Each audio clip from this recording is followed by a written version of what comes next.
എന്തെങ്കിലും ഒന്ന് വാതുറന്ന് പറയേ. ഇന്നലെ മുതൽ ഞാൻ ശ്രദ്ധിക്കുക. നിനക്കിതെന്താ പറ്റിയത്? നിനക്ക് ആ ടാക്സി ഡ്രൈവർ പെണ്ണുമായിട്ട് എന്താ ബന്ധം? ആ കുട്ടിയെ നിനക്ക് ഇതിനു മുമ്പ് അറിയോ?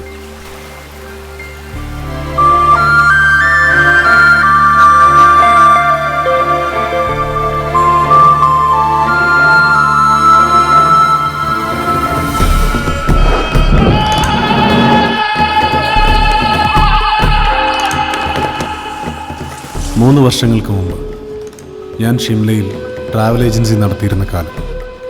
നല്ല വരുമാനം, നല്ല ജീവിത സാഹചര്യങ്ങൾ. എങ്കിലും നാട്ടിൽ നിന്നും വിട്ടു നിൽക്കുന്നതിൻ്റെ ഒറ്റപ്പെടലും ഏകാന്തതയും അലട്ടിയിരുന്ന സമയം. ഇടയ്ക്ക് എപ്പോഴെങ്കിലും വരുന്ന അമ്മച്ചിയുടെ ഒരു ഫോൺ കോളോ കത്തോ നിധി പോലെ സൂക്ഷിച്ചിരുന്ന കാലം.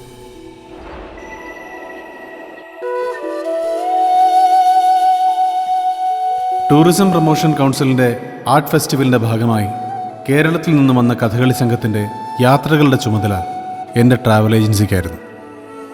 അവരെ സ്വീകരിക്കാൻ പോയപ്പോഴാണ് ഞാൻ ആദ്യമായി അവളെ കാണുന്നത്. വേഴാമ്പൽ മിഴികൾ തിരയുന്നുവോ, ശരറാന്തൽ ചിരികൾ ഉണരുന്നുവോ. വേഴാമ്പൽ മിഴികൾ തിരയുന്നുവോ, ശരറാന്തൽ ചിരികൾ ഉണരുന്നുവോ. അനുരാഗം മഞ്ഞായി പൊഴിയുന്നുവോ, വിണ്ണോളം നാണം അലയുന്നുവോ. വേഴാമ്പൽ വിഭിന്ന സ്വഭാവക്കാരായ സംഘത്തിലെ അംഗങ്ങളെ ഒരുമിച്ച് കൊണ്ടുപോകുന്നതിലെ അവളുടെ മിടുക്ക്. എല്ലാവരോടും ചിരിച്ചും തമാശ പറഞ്ഞും ആ ദിവസങ്ങൾ വളരെ ലൈവാക്കി നിർത്തിയ അവൾ.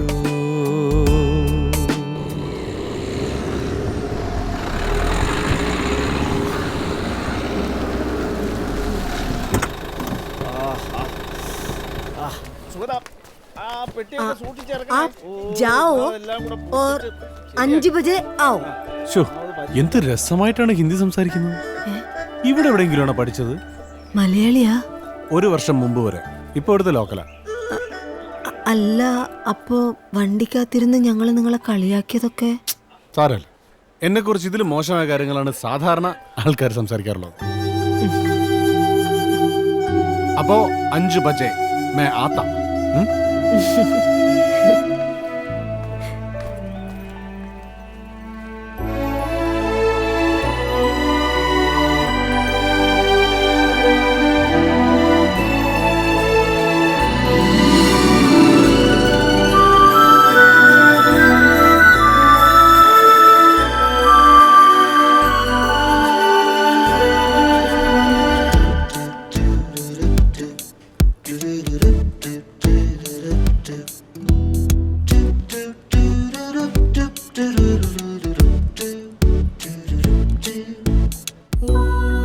ഹിമാചൽ പ്രദേശിൽ അങ്ങോളം ഇങ്ങോളം 12ഓളം പരിപാടികൾ.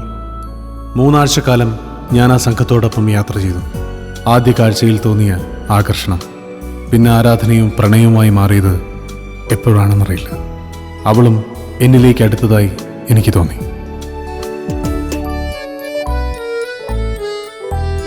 കാത്തിരുന്ന പെണ്ണിൻ നിഴലാട്ടമുണ്ട് ദൂരെ, വാഗപൂക്കും പാതിരാവിൻ ലാസ്യയാനങ്ങളിൽ.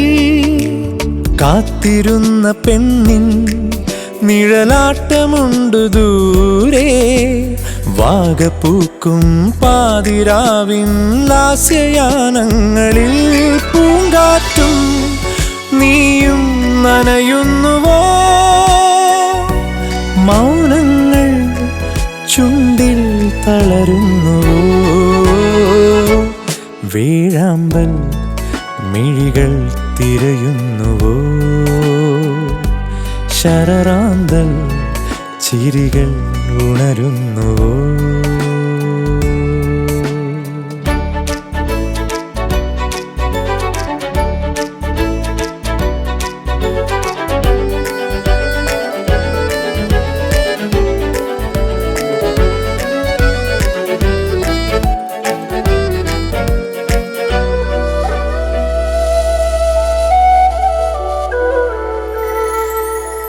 ജാലകങ്ങൾ നീളെ വനമുല്ലകൾക്കു ചാരേ തേടി നിന്നെ നീലരാവിൻ സ്വപ്നയാമങ്ങളിൽ. ജാലകങ്ങൾ നീളെ വനമുല്ലകൾക്കു ചാരേ തേടി നിന്നെ നീലരാവിൻ സ്വപ്നയാമങ്ങളിൽ. ഗന്ധർവൻ നീർത്തും ജലശയ്യയിൽ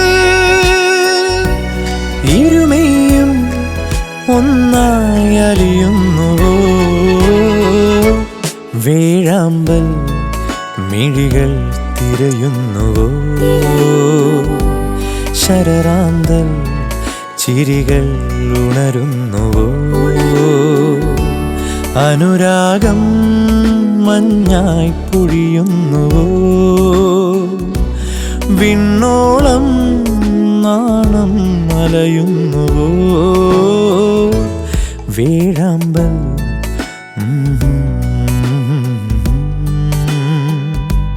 ശരറാന്തൽ.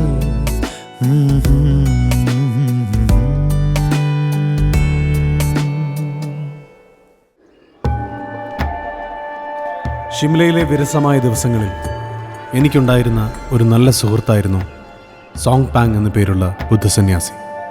മഷോബറയിലുള്ള ബുദ്ധവിഹാരത്തിലെ ഏറ്റവും പ്രധാനപ്പെട്ട ലാമയായിരുന്നു സോങ് പാങ്. ജോലിയിലെ ടെൻഷൻ കൂടുമ്പോൾ, അമ്മച്ചിയെ വല്ലാതെ മിസ് ചെയ്യുമ്പോൾ, അപ്പോഴൊക്കെ സോങ് പാങ് ലാമ എനിക്ക് വലിയൊരു ധൈര്യവും ആശ്വാസവുമായിരുന്നു. കഥകളി സംഘത്തിൻ്റെ പ്രോഗ്രാം കഴിഞ്ഞ് ഞാൻ തിരിച്ചെത്തിയ ഒരു രാത്രി സോങ് പാങ് ലാമ എൻ്റെ താമസ സ്ഥലത്തേക്ക് വന്നു, മറ്റൊരു ലാമയോടൊപ്പം. സോങ് പാങ്ങിൻ്റെ മുഖത്ത് ഞാൻ ഇന്നുവരെ കണ്ടിട്ടില്ലാത്ത ഭയവും ആശങ്കയും ഉണ്ടായിരുന്നു. അദ്ദേഹം എന്നെ ഒരു ബാഗ് ഏൽപ്പിച്ചു. അതിൽ ബുദ്ധമതത്തിൻ്റെ ഒരു പ്രധാന ഗ്രന്ഥമുണ്ടെന്നും അതെത്രയും പെട്ടെന്ന് കർണാടകത്തിലുള്ള ഒരു മണാസ്ട്രിയിൽ എത്തിക്കണമെന്നും ആ മതഗ്രന്ഥം ഷിംലയിൽ സേഫ് അല്ല എന്നും പറഞ്ഞു. എന്നെ അത്രയ്ക്ക് വിശ്വാസമുള്ളതുകൊണ്ടാണ് അത് ഏൽപ്പിക്കുന്നതെന്നും ഒരു കാരണവശാലും അത് കർണാടകത്തിലെത്തുന്നവരെ തുറക്കരുതെന്നും പറഞ്ഞു. അതവിടെ സുരക്ഷിതമായി എത്തിക്കുന്നതിലെ പുണ്യം പിന്നീട് എന്നെ തേടി വരുമെന്നും അനുഗ്രഹിച്ച് തിടുക്കത്തിൽ അദ്ദേഹം ഇറങ്ങിപ്പോയി.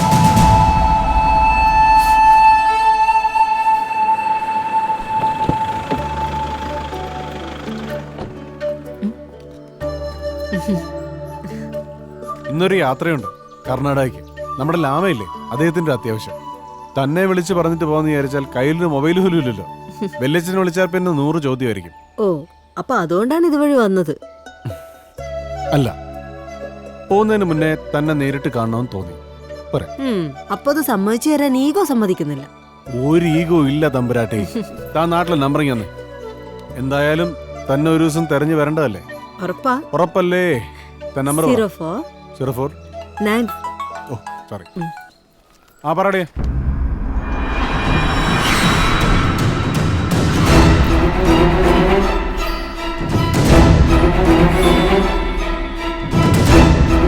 നീ അവിടെ വെയിറ്റ് ചെയ്യ്, ഞാൻ നോക്കാം. എന്തു പറ്റി ജോ? അത് ഞാൻ വന്നിട്ട് പറയാം.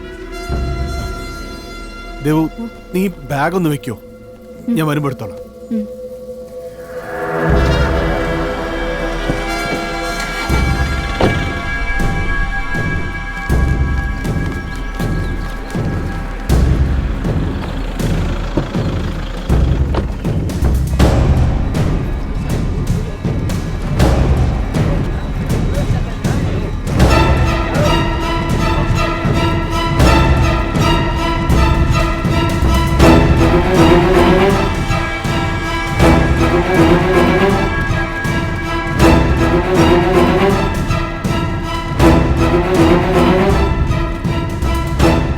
തലേന്നാൾ സോങ് പാങ്ങിനോടൊപ്പം എന്നെ കാണാമെന്ന ലാമയെ ആശുപത്രിയിലേക്ക് കൊണ്ടുപോകുന്നത് ഞാൻ കണ്ടു.